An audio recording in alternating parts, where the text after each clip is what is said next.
Okay, I'd like to call the meeting to order. And roll call.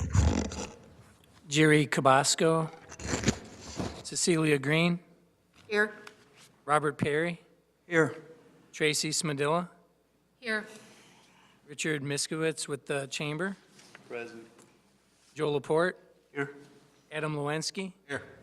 Stephanie Ganzi, Michelle Hughes. Here. Okay, thank you. We have a quorum tonight. We need to approve the February 11th meeting minutes. Are there any questions, comments, corrections?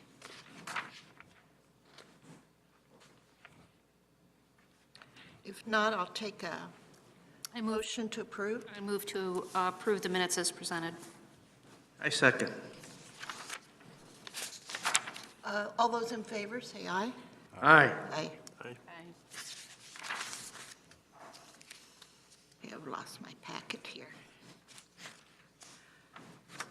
Tony, you're going to update us on marketing activities?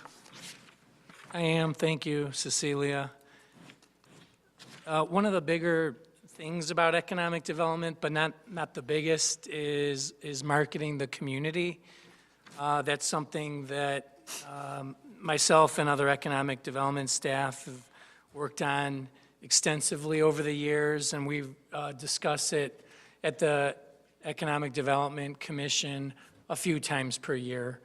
I often refer back to the 2016 through 2020 marketing plan, which the EDC worked on for, it seems like a long time, probably looked at for 5 or 6 months through the earlier part of 2016, and came up with specific goals and strategies and tactics. And for those of you who were on the EDC back then, maybe a few of you recall, we had discussions kind of month after month about different areas of town, whether it be industrial, commercial, office. And this is a little bit of a follow-up from last month as well, where we reported on the economic indicators. But again, this is an update of some current marketing initiatives to remind you all of some of the things that we're doing and letting you know that we are out there constantly pushing the village, reaching out to developers in various realms, not just retail and restaurant people, but throughout industrial, commercial, and retail, so, and residential now. So I'm going to go through that fairly quickly. I'll start off with one of our big strengths of industrial. And you can see in the memo, I outlined some of the things from the goals from the marketing plan, including working with DCEO, that's the State Department of Commerce and Economic Opportunity. One thing that wasn't in that plan, because it didn't exist at that time, is an organization called Intersect Illinois that Bruce Rauner created during his tenure and continues still. So there's two state economic development organizations. DCEO is actually a department of the state of Illinois, whereas Intersect Illinois is really the main marketing arm for the state, and that's a private public partnership. Choose DuPage, I put that in there in particular because most of our industrial growth, not all of it, but a vast majority of it since 2016 through today and in the future is in DuPage County. So some of the things we're doing in the industrial realm, some of you recall we've had open house events over the years in Brewster Creek Business Park, and invite industrial brokers, feed them lunch, and tell them a little bit about the business park.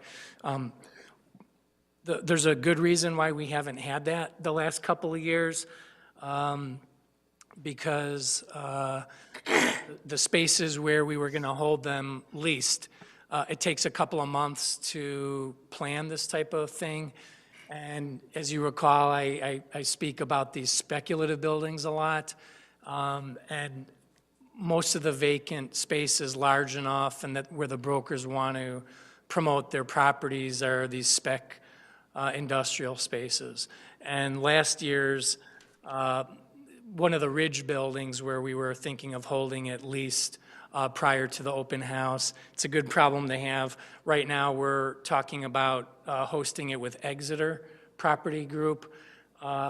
They built a speculative building, I want to say 410 to 420,000 square feet last year. It's the largest building about tied for the largest building in the village at the time. There's one other similar size. And Animal Supply Company leased half of it, but the other half has been available now for going on a year. So anyway, we're talking with them about hosting an event at their building. Also, there's an industrial summit in late April, another event that I typically attend. It's hosted by the leading industrial real estate publication in the Chicago market that I've shown ads here. We actually advertise in every issue. I'll show it, and I'll bring all the ads to a meeting in a couple of months. And that publication is called Chicago Industrial Properties. I should mention that we're currently engaging with multiple site selection consultants and brokers for large industrial projects that we hope to attract to the village, including in the Cook County portion of Brewster Creek Business Park. And that's kind of a new wrinkle to things. As I've been saying, and you all know, the Brewster Creek Business Park, all the development so far, with the exception of the new fire station, which was land that we worked with the fire district for them to get. It's all been in DuPage County, but we are starting to look into the Cook County portion of Brewster Creek Business Park and for some larger users. There certainly is land available still in the DuPage portion for buildings. I'm going to put it up to maybe about 100,000 square feet maximum, maybe a little bit more, depending on how they might reconfigure a few of the lots. But in general, if somebody's going to be looking in the future for a space to do, say, a 300 or 400,000 square foot building, they're going to have to look into the Cook County portion of the business park. I don't have a map up here of Brewster Creek Business Park, but the larger land sites in that park are basically getting built out. So also I want to mention, we have done with the EDC twice in the past, we have done tours of the business parks. It's something we like to do maybe in June or July when the days are long and the meeting starts at 7 because it's about an hour and a half long tour. I know a few of you have been on those in the past, and that's something we would like to do. We have some new members of the EDC over the past couple of years who might not be intimately familiar with the business parks. We actually would have done it last July or August, but we had a beta applicant. One of our Indian Express applicant was the first applicant, and then we kept having applicants every month. So I'll say that with the caveat that if we do have a beta applicants during the summer months this year, we'll probably bump the tour to some later date. But that's something I certainly would like to do maybe for the June or July, maybe August meeting. Moving over to retailer commercial in terms of marketing, you can see going back to 2016, we were talking about the marketing the Dominic site, again, working with DCEO and Choose DuPage, utilizing social media. And one of the things I wanted to mention was International Council of Shopping Centers. I like to call March, and then again, this happens maybe in September/October is trade show season, and this is definitely trade show season this March. There are 2 Chicago area retail-oriented events this month. There's a smaller show called Retail Live that's newer, maybe started, I'm going to put it at 5 or 6 years ago. Scott and I attended the Retail Live show that was last week on the 6th.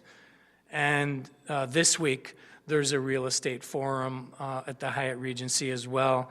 It's more of an educational roundtable type of forum, but again, it's all the same retail brokers, a lot of developers there, and of course, municipal people.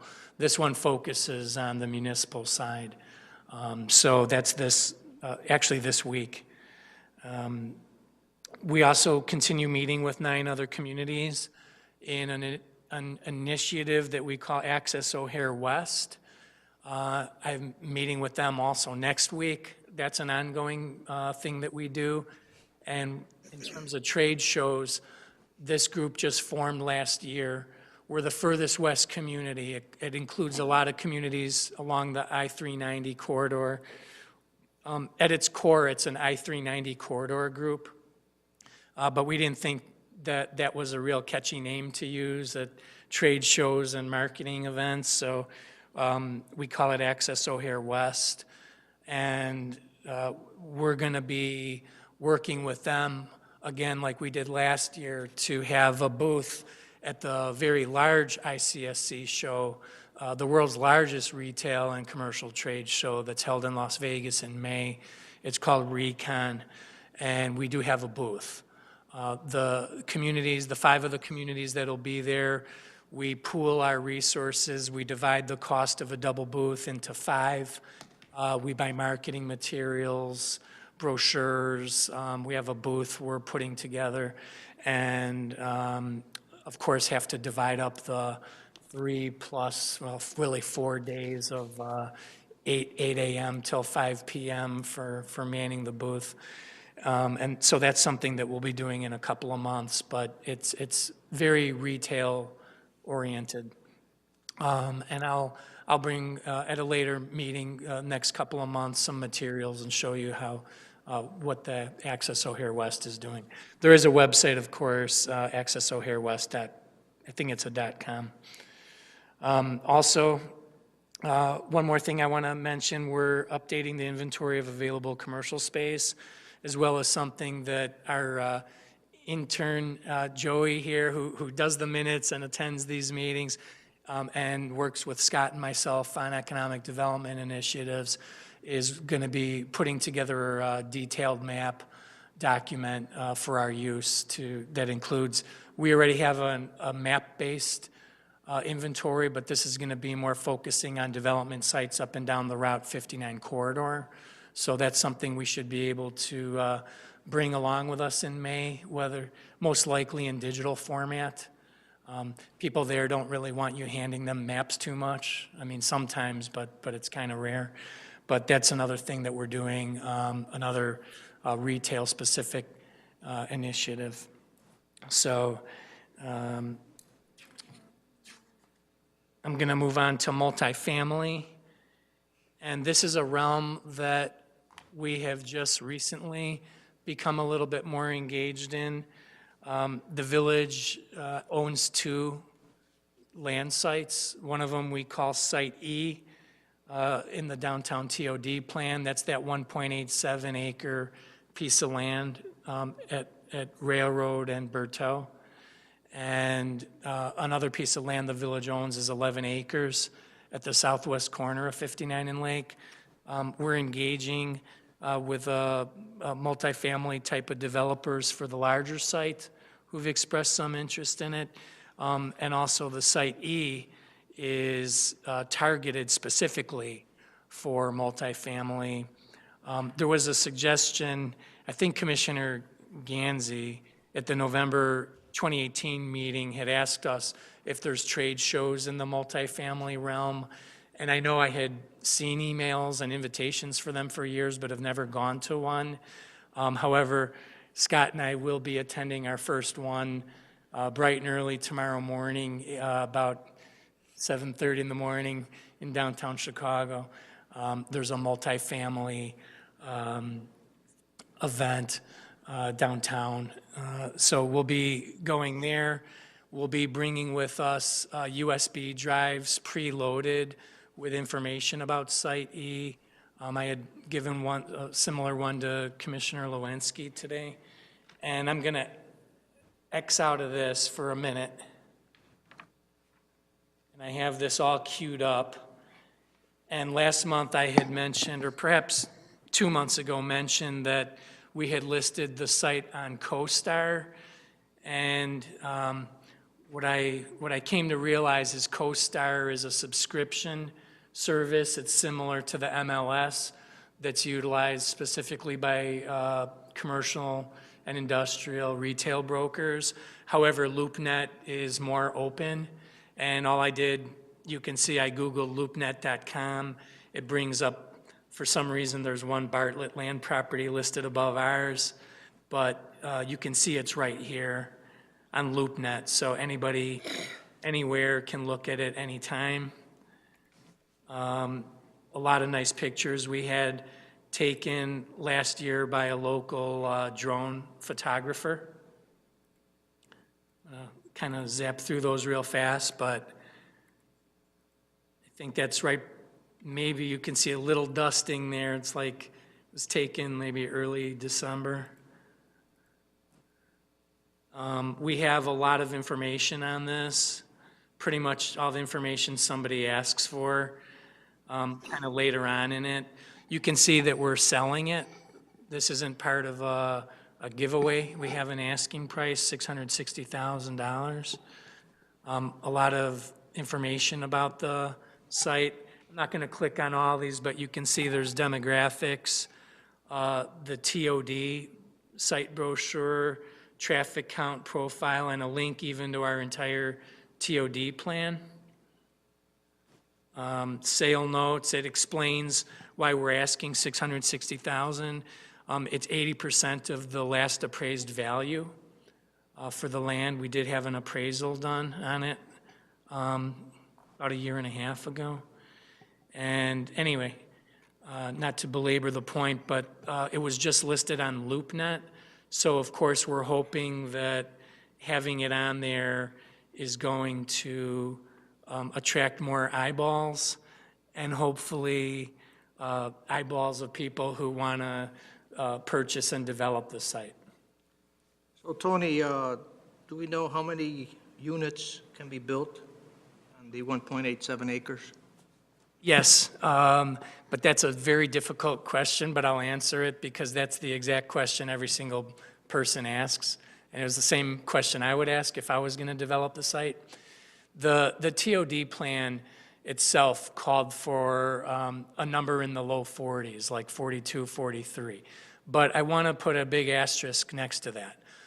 What that site actually is the undeveloped final 2 lots of Bartlett Town Center that New England Builders never built.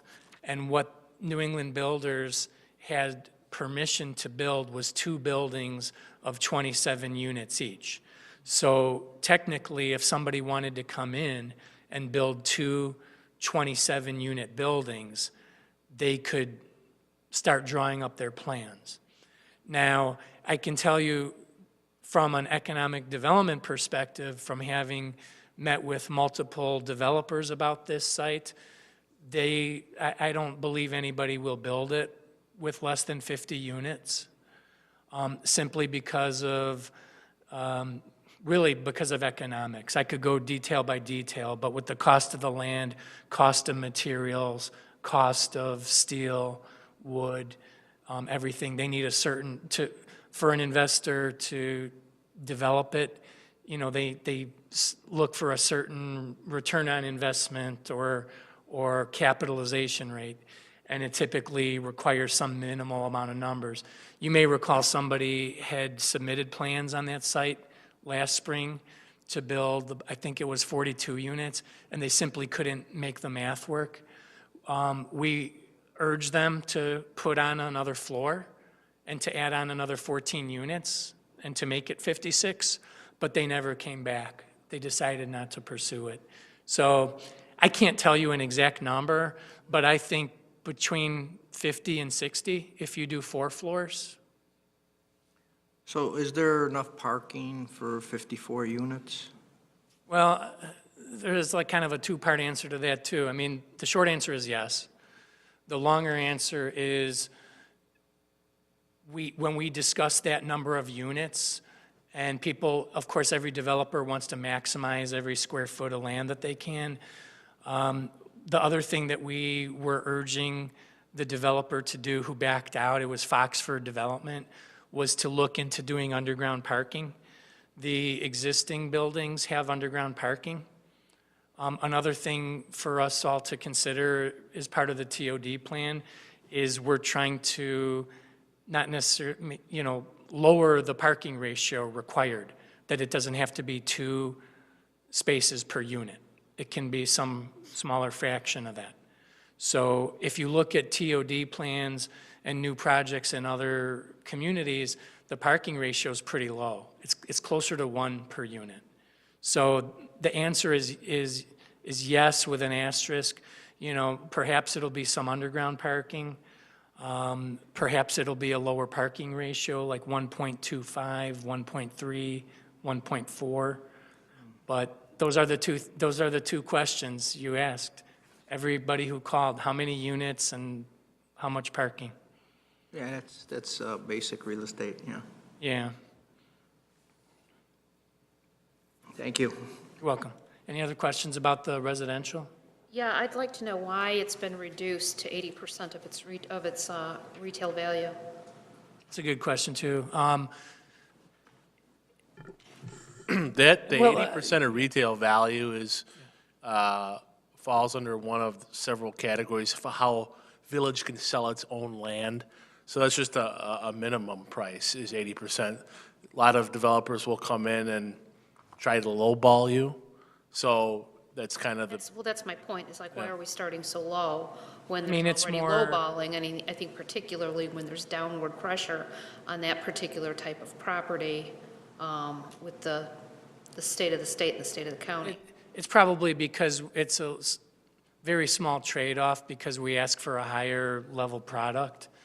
And, I mean, we're not here tonight to talk about TIFs, but with a lot of the new developments, apartment developments happening in almost every other community, they're really, honestly, mostly either free land or they're heavily TIF subsidized. So because we don't have that option, that's actually a higher per square foot asking price than almost any land in a suburban downtown. And what is the EAV on it? Well, I mean, right now, I don't know the EAV of it off the top of my head, but it's negligible. It's almost zero. I mean, there's no structures on it yet, so it's just whatever the land So there's no value would taxes be. being paid on that to the county? No, it's owned by the village. It is, okay. Yeah. Yeah, I mean, it's our intention. It's not just the sales prices of the land is probably it's not the main consideration at all for this. It's really rounding out development and bringing more bodies, more customers, more life to the downtown. I mean, I guess from an economic development perspective, we would want the most units that we could get. And we've turned off a lot of potential developers already because of the asking price. So, we want to be able to work with them on that. A village board also has the option to lower a price of a piece of land if they choose to. So, not to belabor it again, what Scott said, that's a legal term of how you can price village-owned property. Tony? Yeah. Are we getting close on the 11 acres that the village owned with any developers' interests? In a word, yes. Yeah, it's not anything we can really discuss at length tonight, but we have had some interest. You know that we hired Sperry Van Ness to broker it. We had several letters of intent on it, and it's, yes, we are moving closer to that, selling off a portion of it. Well, we're very hopeful to do it in the next few months, or at least to start that ball rolling. Very good. So that's the multifamily portion of our marketing. Business support I want to talk about is that It's kind of later on. I meant to include a page from the Facebook page. Let me see if it's in there. Well, it might be a little hard to see on it, but you can see that we've been pretty actively promoting existing businesses on the village's Facebook page. For instance, 5,500 views for the Polish deli when we posted that it was Punchki Day last week. We had a groundbreaking for a new car wash Friday that got a similar amount of views. For business support, so we've been pushing them a lot on social media. The Discover Bartlett page that came out of a meeting like this about 5 years ago is up to 5,500 followers. So that's been very successful. As Bartlett Tap moves closer to opening, we're looking at airing a Dine in Bartlett ad this spring. Again, for those of you who've been on the EDC a while, and I'll be showing the new members, we purchased cable TV ads. It was something I think Cecilia had suggested probably about 3 or 4 years ago, and we started doing it for, I think our first one was for Heritage Days, then we do it every year for Small Business Saturday, and in the spring we tend to do it for Dining in Bartlett. I have been holding off for Bartlett Tap to open because last ad that we did for Small Business Saturday was the very first one that we produced in-house. And instead of just scrolling photos and having a voiceover for somebody at Comcast, Joey actually put together a 30-second commercial where we had business owners talking and inviting people to shop Small Business Saturday. So we're hoping to do something similar next month for a Dining in Bartlett ad. And really, at this point, don't want to wait forever, but would like to say, including the new, just open Bartlett Tap. So that's something we're hoping can happen next month. As presented in last month's Economic Indicators Report, eating and drinking places in the village create, a significant portion of our sales tax. So that's the reason we want to promote this area as a downtown dining district. For those people that you hear who may say from time to time there's not a lot of places to go in Bartlett, or what's going on in the downtown, there's going to be a lot of eating and drinking places in our downtown. Really, there already are, but when Bartlett Tap opens, when more brewing builds right next door, we're going to have I think we're going to be at the point that I personally consider a critical mass of eating and drinking places in our downtown. There will be like 10 good, unique places within about a 1-block space. So that's something I'm sure we'll talk about in the coming year. In terms of backtracking a bit for local outreach, in terms of last month when I presented the good news on the Economic Indicators Report, and I can't remember exactly which commissioner suggested that we should do a better job of conveying that good news to everybody in the village. I wanted to point out that I don't know if those have hit your mailboxes yet, but this is one of the first pages, the timeout with the trustees page from the Bart letter. If it I guess that would come out in a couple weeks. But anyhow, no, I think this is the last one. Let me see. You recall, Scott, this is the one that's out now? Yeah. This is the one that's out now. And we basically, couldn't have time to put an hour and a half worth of 80 pages of information in it, but kind of hit the highlights. And we put right in there that the vacancy rate went from a real high 16% 2 years ago down to about 7%. Lists some, but not all of the businesses that have opened in the past year, and then gave a hint, even talked about the TOD plan site that we're trying to sell.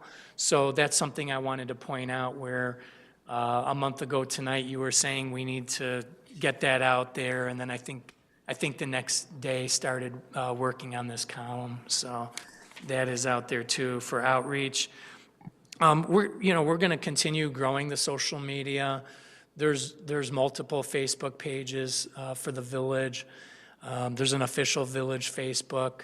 There's Discover Bartlett. I know there's people on staff have active social media accounts that we utilize. So that's something from time to time at the EDC when I'll ask you, I'll say, please, we're going to post something, so please share it. For instance, when we have the TOD open house, which we're going to get to in a minute, about the overlay district, that's something we ask you as commissioners too. I think all 7 of you here tonight, and then the 2 who aren't here, each have your own social media circles and networks. So we ask for you also, if you see something on Discover Bartlett that you do like, a new business that you're interested in, or some interesting event or something like that, I say again, please share it. Because some of the big things that we post, like when Heritage Days is coming, sometimes 25,000 people will see it. It'll go well beyond the 5,500 that follow the page. So I think I've spoken a half hour now about our current marketing efforts. This isn't everything. We're constantly doing marketing things, cold calls to people, sending emails to our dream businesses, calling them. But these are some of the tangible things we're doing, going out. I like trade shows because you're face-to-face with somebody.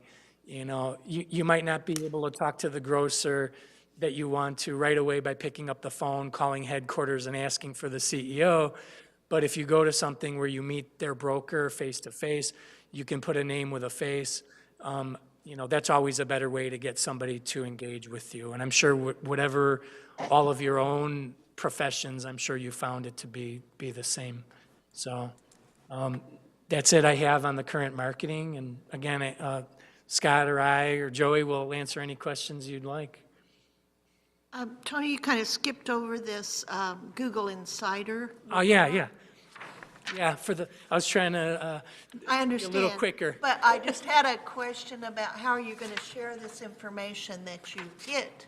Is it going to be on a one-on-one basis when you visit with people, or are you going to communicate somehow to the business? Both. The best way to answer that is, first, it's something that Kane County is hosting. And I'm always talking about stuff we do with Choose DuPage, but Kane also has some interesting things occasionally, and so that's a Kane County development is hosting that. At first, what I'm going to do is take that information and share it more or less one-on-one, but I think what Scott and I are both thinking is to see if there's a value in bringing that similar type of program here. So I understand that most businesses can't leave in the 10 o'clock on a Tuesday and drive and spend 2 hours in Geneva, but it's something that I looked at a little bit once I signed up for it, and I think it does have a very good value. I guess we could talk forever about Google, but it's kind of like a little ways to get your company, instead of on the 4th page, maybe ranked 1st or 2nd or 3rd, which is what everybody wants. So first I want to learn it myself and have it there as a tool that other businesses in town can use. And ideally, we would roll that into some type of program right here at Village Hall or hosted with the chamber at some point. Yeah, I was going to say that. It's really a Chamber of Commerce kind of thing. Chamber, Yeah. their business in the morning meetings, that might make a good topic. That'd be a good one. Real good one, yeah. If we like the program and Tony likes it, we'll invite every single applicable business in Bartlett to it. Good. If we feel like it's a worthy investment, we have some marketing money available that we can apply to that. And Tony, who are the 9 communities that are part of Access O'Hare? Right off the top of your head. Okay, somebody put up your hands. Elmhurst, Bensonville, Schaumburg, Itasca, Hanover Park. Yeah, Hanover Park started it. Bartlett, of course. I was going to say Bartlett 10th. Let's see. Streamwood? Elk Grove Village. Most of our meetings are in Elk Grove Village. Streamwood? You know what? Streamwood is not in it. What I'm going to do, a better answer than me trying to remember everything, is I am going to go once again to that great website and say Access O'Hare West. That's why I like having this set up at the meeting. Is that on full screen? Yeah. There you go. Bartlett, yeah, it's right there. B through W, Bartlett, Bensonville, Bloomingdale, Elk Grove, Elmhurst, Hanover Park, Itasca, Roselle, Schaumburg, and Wooddale. It should be an asterisk next to Schaumburg, because they mostly, they do their own booth at all the shows, and that's kind of the big retail kid on the block. Yeah, I was going to say, you've got biggies and little. Yeah. But how does that work, sharing a booth? I mean, you get a certain time slot to be there? Yes. And to talk to people? And anybody can be there at any time. Like Scott and I, for one of the days, and both of the shows, we signed up for 10 to noon, like 2 days in a row, but all the other towns were there too. Or some of the other towns were there. We're not, it's hard for us to cover all the hours. So it's not saying like you can't be at the booth Monday morning from 9 to noon. If we want to stand at the booth for 3 whole days, we can do it. We just want to make sure there's always somebody there.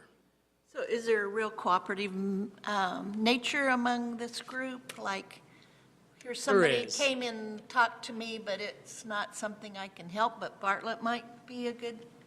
It's cooperative. It's a lot of real good economic development professionals in the group, so people try not to step on others' toes. Of course, if you're at the booth and you see that your good friend from Elmhurst is meeting with somebody from some restaurant that you really want, you can't help but notice it. But a lot of the meetings we do, actually all the meetings Scott and I and the mayor had last year, with the exception of one big one, were at the brokers or the developers booth. Now, we have meetings we're setting up right now with somebody who doesn't have a booth, so we invite them to ours. So, it's a cooperative spirit. Nobody from, Bloomingdale stepping in front of you when you're about to say hi to somebody from a grocery store. But it's interesting, some people come up to the booth and ask, is somebody from Bartlett there? Two times in a row, people came and asked me when I was there for one of the other towns, if they were there. So, but it's in the spirit of cooperation. But if there's a big fish, we may talk a little quieter when Yes, definitely. Yeah, the big fish we don't necessarily want to bring to our booth. Yeah. Want to meet them elsewhere. But you can see we put together this website, and if you go onto the communities and you click on Bartlett, I put one of my favorite photos on there, an aerial photo from that was taken during Heritage Days, and you have, Brewster Creek Business Park. We don't, you get a few bullet points. It links. You can see my contact information is right there, and that's the way we work it. It's a good group. Any other questions for Tony on this part of the meeting? I have a question. Have you ever thought about creating an app for a phone that might be related to either push notifications for upcoming events or even like a dining in Bartlett that might, aggregate all of these places that you can eat in Bartlett? I don't know if that's something that you've ever considered. We have considered it. We have an app insofar as map-based dining guide that was created in-house by the village. It's not something that we contracted out to do, and I get many solicitations every week, and that's one of them, of somebody creating an app. I don't think we've done one yet specifically for that, with the exception of we have some our dining guide is map-based on our website. You'd have to kind of know where to look for it. Right. I just think it might give the businesses an opportunity too. It's Taco Tuesday at North of the Border. Don't Right. forget. You get that notice on Tuesdays or something that might just provoke somebody to have an interest or think about that restaurant maybe twice? I think it's something worth investigating. They used to be real costly to put together, like 5,000 and up, but I know there's a lot of younger app developers out there who would probably charge a lot less than that at this point. I hope they would. Right. Or even maybe there's some sort of participation charged by the businesses, it's just another opportunity instead of putting the flyer in that, mail piece that comes, Yeah. For 10% off a catering order this month. Yeah, I know there's app developers who do that. They solicit the businesses. When they do that, as a village, we don't necessarily endorse it and say this is the official village app, and Sure. by the way, you should sign up for it. We try to stay away from that. But if we did one, it would be like when we do our commercials or when we do our dining guide or something like that. It's free. If the village takes on that cost, then we make it available to everybody. Why do you try to stay away from it? I'm sorry? Why do you try to stay away from that? Like, Oh, I mean, a seems village like would do not that. developing your own app. City but- government would but do that. partnering. Any municipal government would do that for, you can endorse a product, but you can't say that this is an official Bartlett app, and if, say, O'Hare's wants to be on it, that we're going to charge them for it. Oh, I'm not suggesting Yeah. charging them, but it seems But somebody, an existing app that people use, it might be. yeah. Yeah, any app developer, Good for you there guys. is an app developer who does that, goes from business to business. The chamber actually had one built a few years ago. I don't know how much it's utilized. I'd have to defer to Yeah, I think that's the problem. or Richard might know about it. And we'll look into that. I think it's a phenomenal suggestion. We'll look into it. If you're familiar with I have a lot of village apps on my phone based on my profession. I like to see what they're doing and kind of study other communities. Take Elgin, for example. They have a very comprehensive app. I think they have 12 people in their community relations department. So managing, you don't want to throw out a product like an app and not manage it effectively. Right. So I think that's kind of something we'd have to investigate as well. Schaumburg's got like 6 or 7 people in their community relations department. So as far as staffing levels, that would be something we'd want to evaluate as well. But I think it's a really good suggestion, and it's been a little while since we've looked into it, so the market may have changed, and we'll take another look at it.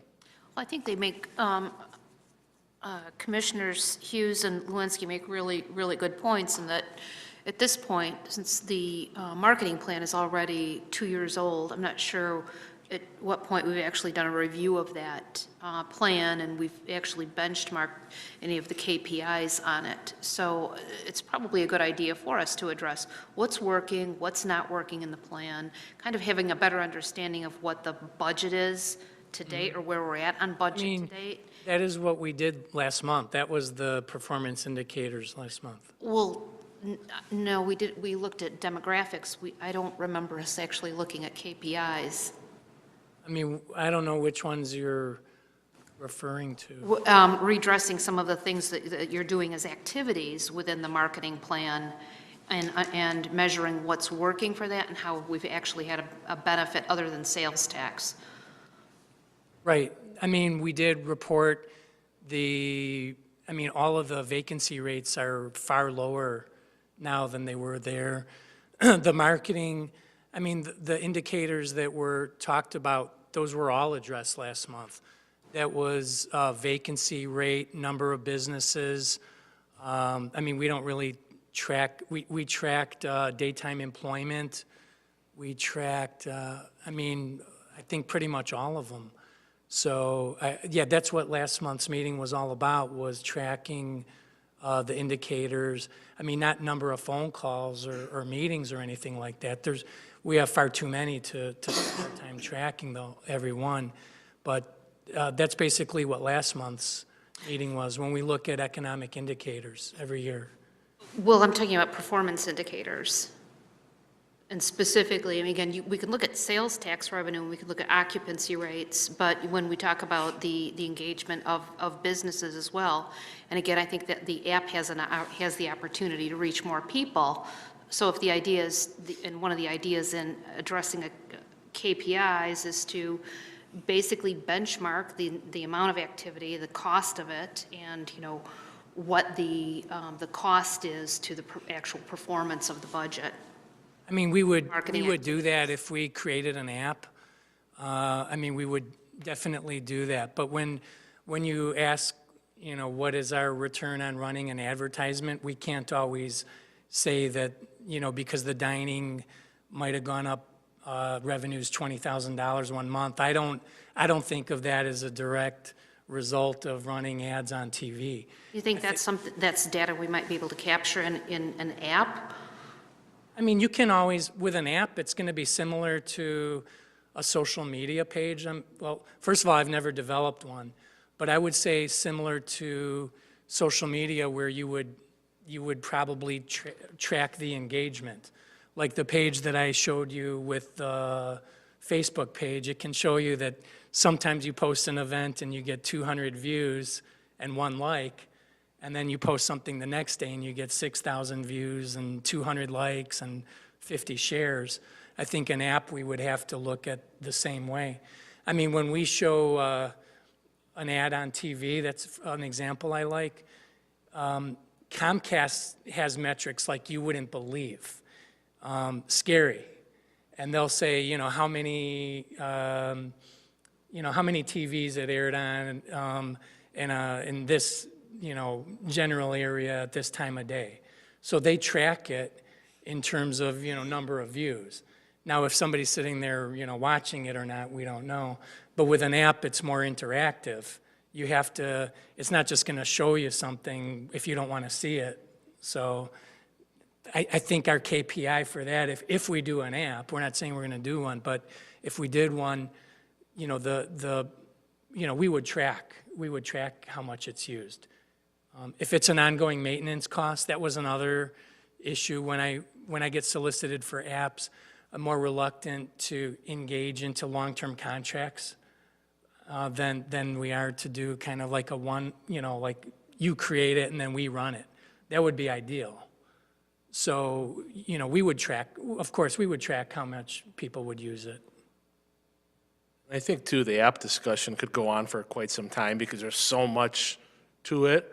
But I think as far as engaging the business community, in particular the downtown dining district, into an app, the app is only as good as the information you can gather from its customers and its investors, or, you know, not money, but investing time.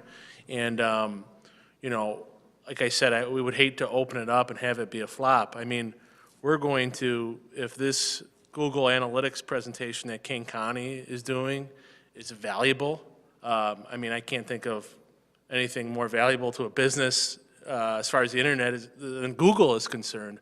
So, you know, if Tony and I post flyers and get it out on Facebook and email everybody, and we might only have 3 people show up.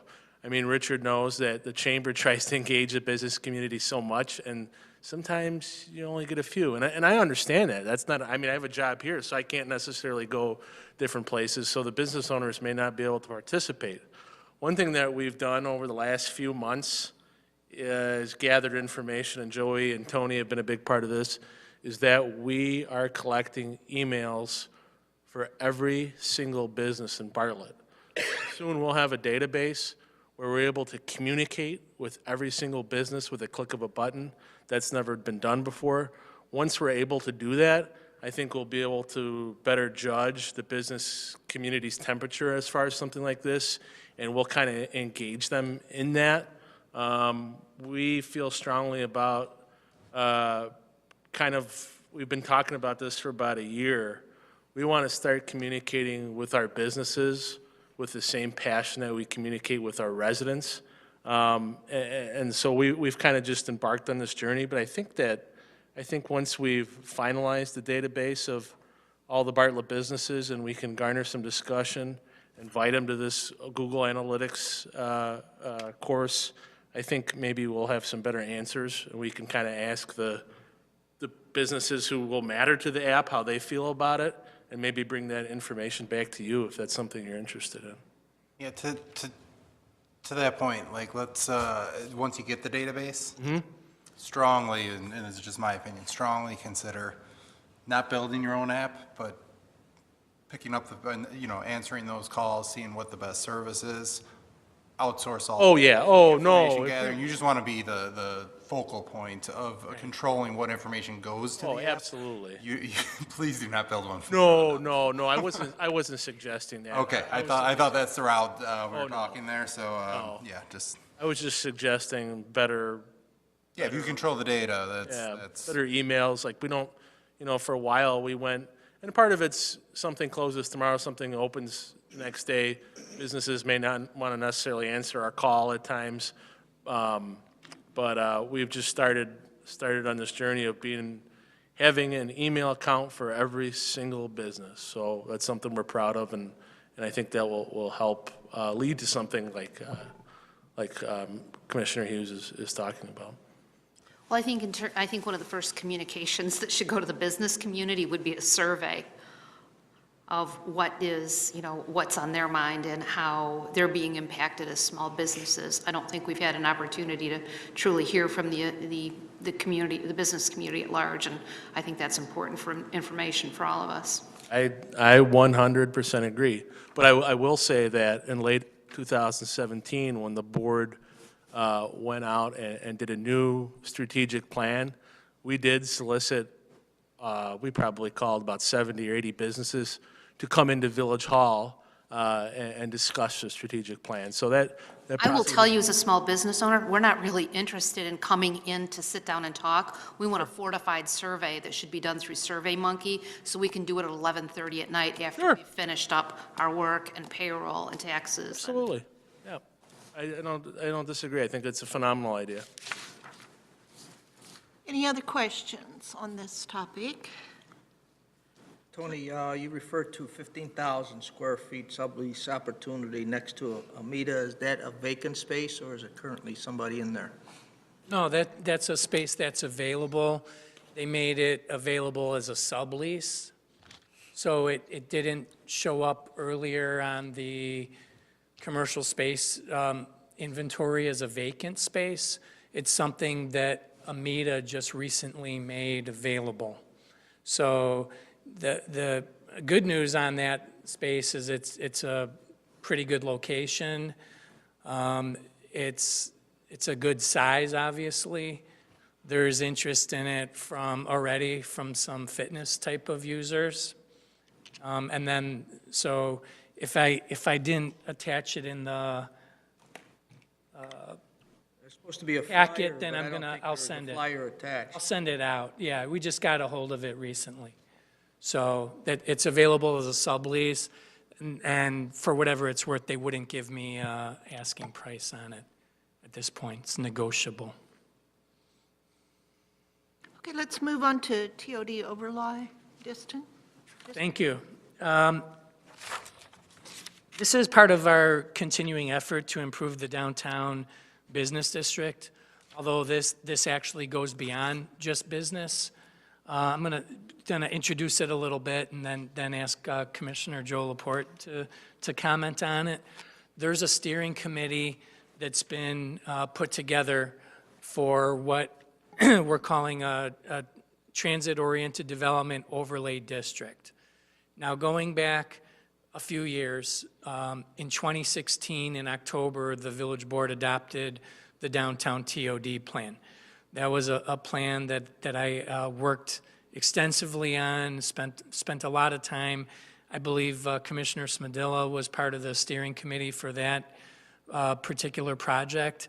It took the better part of a year, and we had several public meetings over at Bartlett Hills, and it resulted in a document. I included the link to it, but you can easily find it on the economic development section of the website. So moving on past 2016, we became aware, just to show you how these things kind of work a year at a time, we applied for an implementation grant through the same program funded by the RTA, the Regional Transportation Authority. And they, in 2017, they approved our grant in 2018. So then in 2018, we went out, the RTA went out and did their own RFP for consultants for our zoning project. It's a combination of zoning, but it's really something that we call a form-based code. It's less about zoning and more about the way the buildings are laid out and structured and the way they look. I don't want it to come as a big surprise when this thing goes public real soon. The steering committee has met in September, November, January, and February to discuss the document. We hired a consultant named Leslie Oberholzer, and her firm is called Codometrics. Scott is a member of the steering committee. I am a member of the steering committee, and we always look for at least one economic, or a commissioner from the EDC, the ZBA, and the Plan Commission. So we have each of the three of the village's big commissions represented, and Joe Laporte graciously agreed to serve on it. And for now, I'm going to turn it over to Joe to describe to you what's going on with this overlay district. Well, the overlay district is, so basically Leslie's a consultant who's worked with multiple municipalities. She's the one that's kind of putting the document together. The document might be 50 to 60 pages long. There's a lot of photographs in there. The photographs are representative of what our code would be with regards to materials, ratio of materials, so glass to brick, what type of materials can be used on the building, stucco, no stucco, red brick, no red brick, that type of thing. And right now, it's my understanding that what we have existing is a little bit dated, and what we're putting together now will be more up to date, and it will allow for developers to come in, if they study this guide prior to coming to Bartlett or on their way to Bartlett or once they're involved in Bartlett, if they study this guide and kind of have their architect design the buildings according to what's in the guide, it should streamline the building process much quicker. The area we're talking about basically starts here at Devon and goes up Main Street, across the tracks to Bartlett Park, so North Avenue. And then we've got those all subdivided into what we call sub-areas. The downtown core would be everything along the railroad tracks. The downtown edge would be from JC's to Bartlett Park, and then from probably the Village Hall to Devon. The commercial corridor, we're calling right now would be like along Devon, so Flexonics and Bartlett Plaza. And then, and again, this is my understanding of it. And then the downtown residential area, so Hickory, Western, right along there. So right now, there is no clear-cut definition of what the buildings should look like. We're just trying to uniform things a little bit more. And they still, the developer still has plenty of free range. We're just trying to give them some boundaries. Right now, like I said, things are dated. This is kind of bringing things up to date. If they followed everything to a T in this guide, they can go ahead and submit their documents to zoning and planning, and it gets approved. They can go ahead and do it. There's room in there to do variances. If they want to do variances, that's a little bit longer process. We're trying to make the town a little more high density. So along the tracks there, we'll have, the ability to put in residential, multifamily, like condos, townhomes, apartments, trying to increase the density in downtown. What am I missing? Dr. Ackerman's building can be cited as an example. She didn't have the document per se, but she did a lot of her own work. That's the chiropractor right here by the still. And her building was built using a majority of those guidelines, the guidelines that we're now implementing. And so she's got different setbacks that we used, if you look at the strip mall that the still is in, that's the way things were done the old way. So you got the big parking lot in front, and then you got the strip mall back there. We're trying to bring things closer to the sidewalk so that when people shop in Bartlett, they can walk shop to shop along the main sidewalk. So if you notice, Dr. Ackerman's building is right up to the property. There's some nicely landscaped area, and then it hits the sidewalk. Mixed use. I can't think of anything else. No, that's well, An overview. well put. You hit all the major points. That was the intention of it, and to come up with a form-based code that better reflects the elements of the transit-oriented development plan. So he hit it. I also want to mention that Dr. Ackerman is a member of the steering committee. She comes to our meetings, and so she has a lot of interesting input as well. And that's it exactly. We're trying to encourage more mixed use, greater heights, greater density, more walkability, safer pedestrian movements through the downtown, and just to make the streetscape generally more appealing and inviting and more walkable. And that we've been working towards that for years now at this point, you know, at the EDC. This is originated going back, again, you know, from the TOD plan. The TOD plan came out of a plan, an earlier plan created by the EDC. So this is just taking another EDC step forward, but it's engaging other departments, other stakeholders.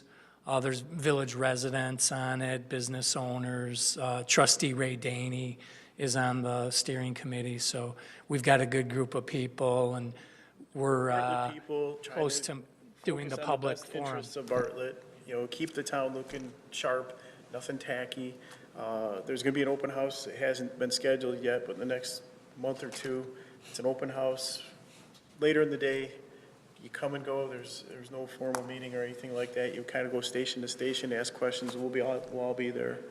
And I think it's just I've been here since 1977. I think it's a good step. It's a step in the right direction. Not that we were doing things wrong. It just takes, I've noticed things just take time. And so if we implement this, this should be good for the next 20 years. It sounds like there's going to be a significant amount of demolition if it was to come to fruition. It's up to the individual developer. It is, okay. So but at least we have a guide that they can follow now, so that if they want to tear a building down, this is kind of what we're expecting in that particular area. And like I said, there were four different sub-areas. So they've got the option of complete demolition, rebuild, or rehabilitation and restoration? Yep. Okay. Right. It's similar to going back to what I was saying about Site E marketing. It's being able to maximize the utility of the limited amount of land. For a town the size of Bartlett, the downtown really is fairly small. And there's a limited amount of lots that are, you know, that are able to be developed or redeveloped. I like your point that you talked about demolition, because nobody's going to be necessarily encouraged to. But since we sat here 1 year ago, Lucky Jack's has been demolished. Little more than a year ago, the Borman building that was on the site of where Dr. Ackerman built her building was demolished.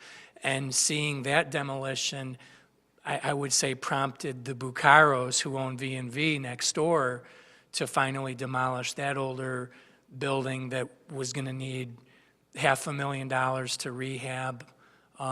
You know, so they've demolished it. So I would say that maybe with the exception of one more little building, the ones that, you know, had become, you know, obsolete have been demolished. And in at least two of those sites, well, one already has been redeveloped with a transit-oriented development type of building. And of course, it's our intention for the former Lucky Jack site to be developed into more brewing that would be built according to these elements of the overlay district as well. So anyway, just following up on your point, you know, it might, some sites might not be demolished, but I would call redeveloped. Maybe you would see scaffolding, maybe you'd see some additions to them, or you know, some other way for them to be brought up to modern utility. Has the prospect of Bartlett Plaza been made aware of this? He has, but that's not his, it's a plan, but it's not necessarily binding in terms of the elements of the TOD. Once, if if we approve, or if the village approves this overlay district, then it will become somewhat of a binding document, but that doesn't mean that somebody can't redevelop an existing commercial space into a modern space. They won't have to say, you have to tear down Bartlett Plaza and No, rebuild no, it. but certainly if you know. the intention of this new Yeah. TOD overlay is to obviously bring things into code and, provide for architectural uniformity, I think it would, certainly behoove any owner of Bartlett Plaza to Right. be compliant with that. I'll comment on that quickly.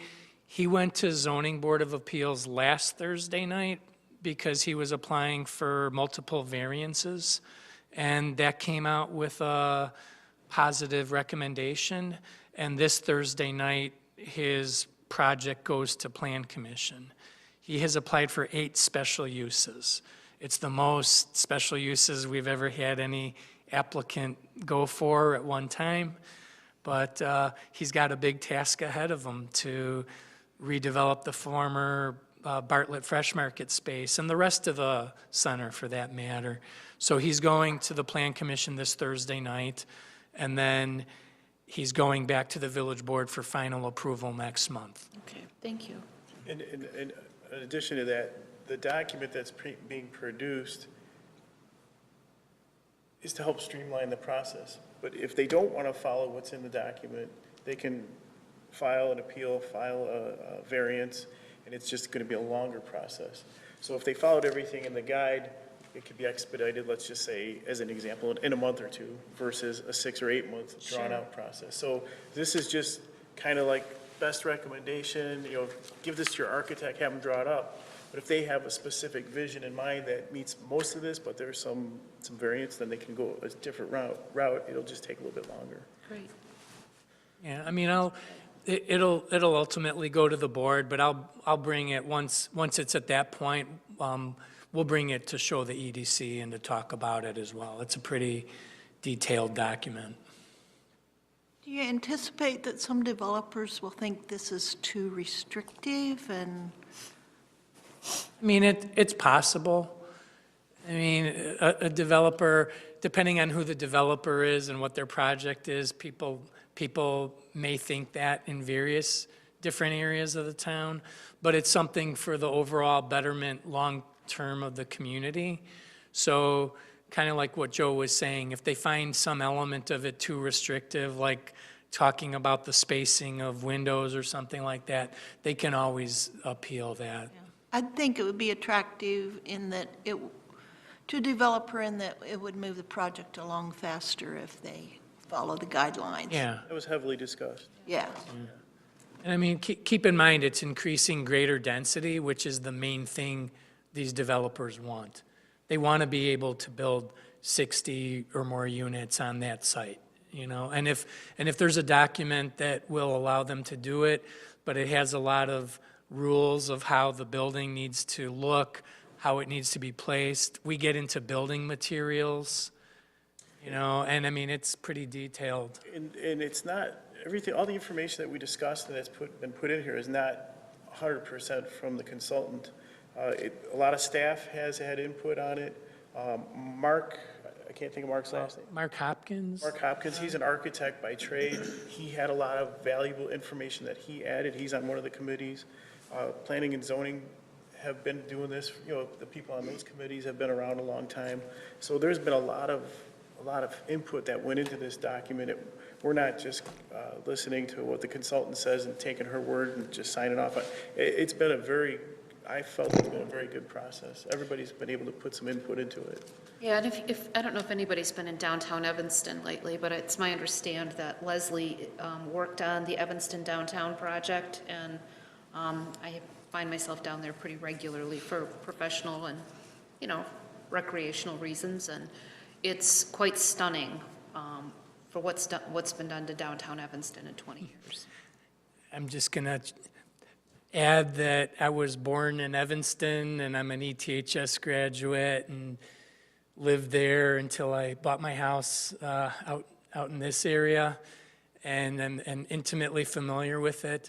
And one thing I do want to mention, but I am going to show my age a little bit, is that during the mid to late 80s in my high school years, downtown Evanston was struggling and had a higher vacancy rate than Bartlett ever had. They had, so I mean, empty retail stores. There was a Marshall Fields building that was empty. High crime rate? Yeah, so, I mean, they've had probably the most development and redevelopment of any community in the Chicago area over the past 20 years. And like I said, it's a different type of market there, but she did some work to help them increase their density. And you see the type of businesses they attract to downtown Evanston. And they have a Trader Joe's and a Whole Foods, so that Medical case in point, facility. yeah. Yeah. Okay, well, we'll look forward to that open house, and Yeah. we should all attend it and find out what's going on. Any new business discussion, Tony? I've covered enough tonight. Got enough? Thank you. I'd like to just add my own personal thoughts on social media. I'm on social media quite a bit, and as being a commissioner on this commission for 2 years now, maybe 2.5 years, and a Bartlett resident since '77, I have an understanding of what we're doing, and we have an understanding of what we're doing, but most of the people in the city don't. And Scott's on social media, he's defending Bartlett left and right, but there's a lot of armchair quarterbacks. They all tell us what they want, but they don't understand business. And I understand, I appreciate what they want, but I guess my point is if you have a chance to say something and you're comfortable saying something, whether it's one-on-one or in social media, run it past Scott, they need to be told what's going on. You know, somebody had asked for, you know, when are we going to get all the Trader Joe's, blah, blah, blah. Well, Scott said the village has reached out to 33 grocery stores. I mean, that's what, or grocers, that's what people need to know, that we're not sitting on our hands. Some of the things that I see about what Bartlett needs to do, we're already doing it. Economic development is happening right now. Brewster Creek, as we know from coming to these meetings, we know is one of the most successful business parks in the area with almost full occupancy. Let our friends know that. But people don't look at commercial, they look at retail. They want to know what's going on in retail. We talk about our downtown, we've talked about it before. The taxes here are higher, it's harder for a retail business to establish over here. Armchair quarterbacks don't know that, so we kind of have to educate them when we can, whether you're sitting having a beer with them or if you're a social media person. That's just my 2 cents. That's right. Yeah, I think the perception of the people that live in Bartlett is more or less nothing's being done downtown, so nothing's being done, but there's a lot of things that are being done downtown, and even before you came here, we heard the same things years before you came here, so it's the same story. But I think that'll change when you see some activity in the Bartlett Center, when they start fixing that up and stores start moving in there. I think that'll start changing the mentality of all of our citizens in Bartlett. Yeah, we agree. Scott talks about momentum a lot, and we're, on our wish list is that Bartlett Tap opens next month, that you start seeing some construction next door of more brewing, that you start seeing Manny, Rafidia, rehabbing Bartlett Plaza, and then the puzzle piece of an apartment developer building a nice product, along East Railroad. We'd love for all of that to happen this year. A lot of it takes time. Sometimes projects don't go as smoothly as we'd like them to, but we're still hitting the grocery market hard, and it's also somewhat tied into Manny Rafidia's project. That's one of his elements of his application, is to build an additional building that would be a little more transit-oriented, but again, it's a 45-year-old shopping center, but an additional building along Devon he has on his site plan. So You know, that's, you know, you should all think of yourselves as economic development ambassadors, not just here to hear us report once a month, but to share that information throughout the month. And never hesitate to ask one of us if it's something you don't know. There's a lot of rumors out there. I get some of them sent to me, and I have to scratch my head and wonder who even came up with it. Like we said no to a certain high-end grocer that we begged to come into the town. I mean, who would do that? So I was a little hesitant on talking it up until Manny actually got oh, yeah. approval of it, because Yeah, we wouldn't, we're just, sort of getting ahead of the times. exactly. When we go to, for instance, that retail live show last week, and then the ICSC show this Thursday, we don't say Manny's doing this. We say we're working with somebody who's, you know, working towards it. Out of all these projects we're talking about, the one that's the closest is Bartlett Tap. You know, of somebody who's in there every day, almost, you know, working on it, getting closer every day. So that's a tangible, you know, project. A lot of them are in the works. So I would say that too, yeah. I mean, we're working with More Brewing. They are, you know, we're working with them to move forward.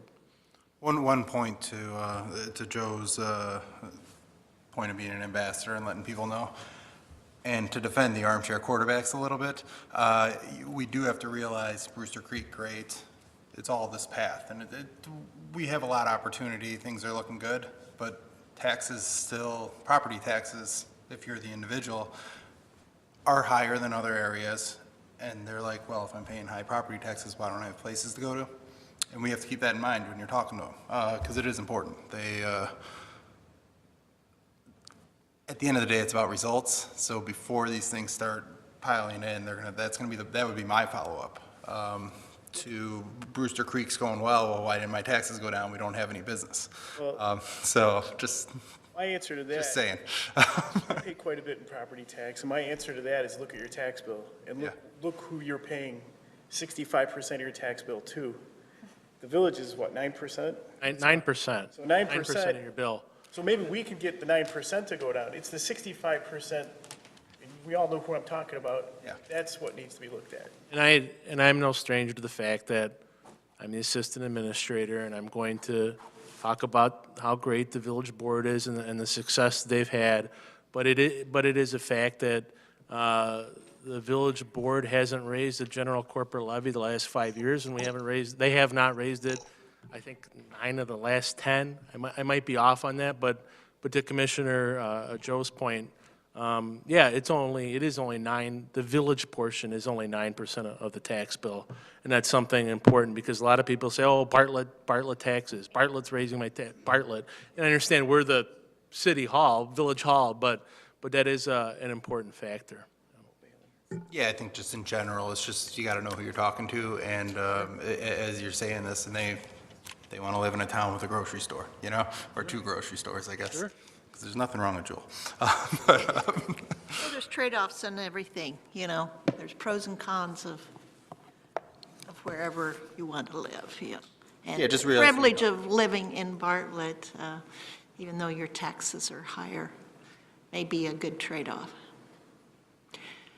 Any other comments before we adjourn? I'll call for a motion to adjourn. I have one other question. So the success of Brewster Creek, we're still riding out the TIF, and that ends in 2020 or 2022? 2022. And then we'll start seeing some revenue from there? Or are we? Yes. Yeah. Exactly. I mean, that's, it's like the model of a successful TIF. So the EAV started around $2 million. It's up over 50 now, mid-50s. Old gravel, quarry, I could talk about Brewster Creek forever, you guys know that. So I would, that TIF was adopted in 1999, it goes through 2022. And when that TIF ends, the EAV, you know, that was frozen at $2 million back in 1999, you know, I used to try to guess what it would be. It should be at least $60 million. So then, in essence, in 2022, the residents that are concerned about high taxes could see a benefit, will see a benefit from the? Yeah, I mean, the entire, you know, all the taxes paid by all the buildings and all the properties in it will go like normal to all the taxing bodies instead of within the TIF fund. It's about, 4 more years about. So then when somebody comes and says that Bartlett taxes are so high, we can say, well, as an incentive to get businesses to come here, we implemented a TIF in 2022. That TIF is then realized, and we will start seeing revenue. Right. But I mean, it's also it's like a whole other topic, but it's not a big retail town. So when we talk about promoting the eating and drinking establishments, that's one of our biggest sales tax generators. So, you know, we're talking about promoting our top sales tax generators. And in terms of the industrial, I mean, that all will add to and diversify the village's tax base, which was, you know, precedes my tenure here, but that was the intention of creating that TIF in the first place and diversifying the economy and you know, not making it just reliant on the homeowner taxpayers, you know, putting some of that burden on the properties that are there.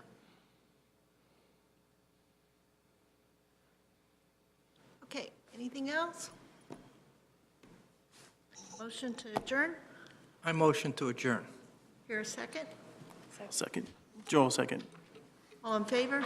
Aye. Aye. Thank you. You're here.